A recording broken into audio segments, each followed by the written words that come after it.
Hello, students, and welcome back to the DCAS initiative. My name is Swaraj, and let's begin with today's topics. So, the first one is Rule of Law Index.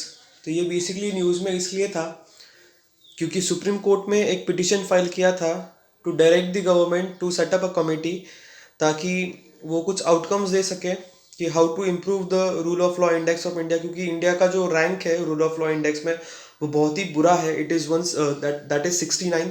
सो इसलिए उन्होंने यहाँ पे ये याचिका या PIL file की थी, but actually supreme court ने बोला it is not a matter of court, तो ये हम लोग एंटरटेन नहीं कर सकते हैं. सो देखते हैं what is rule of index. It is published या released by World Justice Project, independent organisation है. It is a quantitative assessment tool designed to offer a detailed and a comprehensive picture to which countries adhere to the rule of law. मतलब basically it is a quantitative tool कि whether जो तुम्हारी country है वो rule को follow करती है established या नहीं.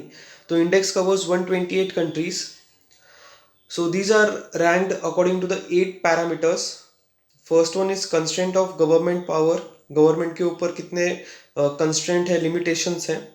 Absence of corruption, open government, fundamental rights, order and security, regulatory enforcement, civil justice and criminal justice.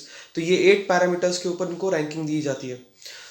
So basically how it is defined, मतलब रूल ऑफ लॉ को डिफाइन कैसे किया गया है. According to World Justice Report, rule of law को define किया है 4 universal principles में.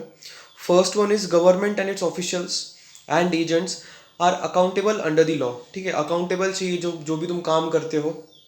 Second, laws are clear. ठीक है, stable, fair and protect fundamental rights. ठीक है, एम्बिग्यूटी नहीं चाहिए.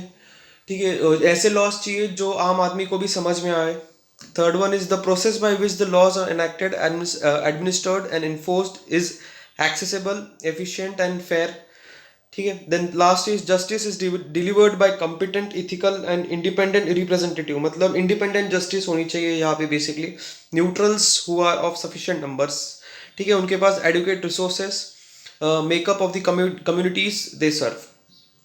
Then the next news is PM Svanidhi. Basically Svanidhi जो है ये स्कीम आपके स्ट्रीट वेंडर्स के लिए जो स्कीम है, माइक्रो क्रेडिट फैसिलिटी प्रोवाइड कर रही है सेंट्रल गवर्नमेंट अंडर आत्मनिर्भर योजना या स्कीम.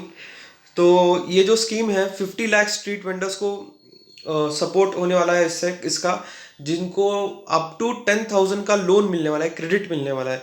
तो ये जो स्कीम है बेसिकली ये it is been implemented by Small Industrial Development Bank of India and the scheme is valid up till March 2022. So basically ये क्रेडिट गारंटी फंड है. ठीक है, मतलब अगर ये पे नहीं करते हैं तो सिडबी को गवर्नमेंट पे करेगा. ठीक है, याद रखना. सो देखते हैं अंडर द स्कीम. तो लोन मिलेगा, capital loan up to 10,000 which is repayable in monthly installment within 1 year. ठीक है, अगर आप टाइमली या अर्ली रीपेमेंट करते हो तो आपको इंटरेस्ट सब्सिडी मिलेगा 7% का, जो आपके डायरेक्ट बेनिफिट ट्रांसफर हो जाएंगे बैंक में within 6 months. No penalty on earlier repayment of loan. ठीक है, आपको कोई भी पेनल्टी नहीं होगा. तो एलिजिबल कौन है? वेंडर्स, हॉकर्स, ठेले वाला. ठीक है, those who supply goods and services. Street vendors belonging to the surrounding peri urban and rural areas are also included. So the last one is GAFA tax. ये न्यूज़ में था क्योंकि बहुत सारे कंट्रीज जो है ये टैक्स इम्पोज कर रहे बड़े डिजिटल जाइंट्स के ऊपर. तो ये गाफा का फुल फॉर्म है Google, Apple, Facebook, Amazon tax. It is a proposed digital tax to be levied on large technology and internet companies. So France has decided to introduce the tax that is 3% on revenues from digital activities. तो basically इनके ऊपर पहले taxes नहीं लगते थे, but बहुत सारे countries जो है इनके ऊपर टैक्सेस लगाने वाले हैं. तो इंडिया में फ़िलहाल तो ये टैक्स नहीं है, बट अगर ये पैंडेमिक से बाहर आना है तो इंडिया को एक बड़ा स्टेप है इसके ऊपर कि गूगल, एप्पल, फेसबुक और अमेजोन के ऊपर वो डिजिटल टैक्स लगाए. Hope you have understood the session. If you have any doubt you can comment below. Thank you.